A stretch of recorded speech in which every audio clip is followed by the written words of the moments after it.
Les équipes de secouristes tentent toujours d'atteindre les 3 mineurs encore pris au piège sous terre après l'effondrement d'une mine d'or en Afrique du Sud. Les secouristes ont déclaré que la situation était encore trop risquée pour le moment.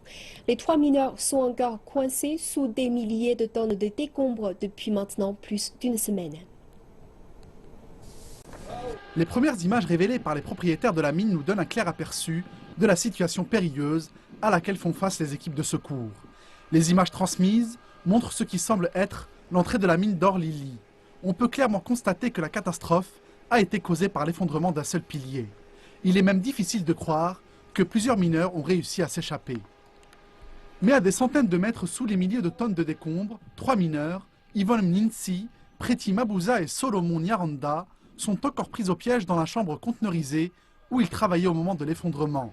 Les équipes de secouristes se relaient pour creuser, parfois à l'aide de dynamite, un passage vers la cavité ensevelie.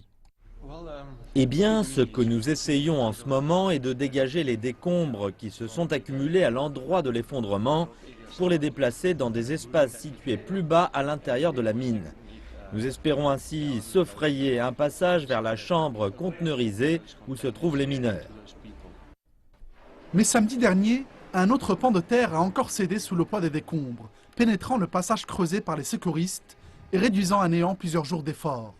Les opérations ont été pour le moment suspendues. Les autorités ont déclaré qu'elles allaient faire un point sur la situation et reprendre les opérations à l'arrivée des nouveaux équipements et de l'équipe d'experts.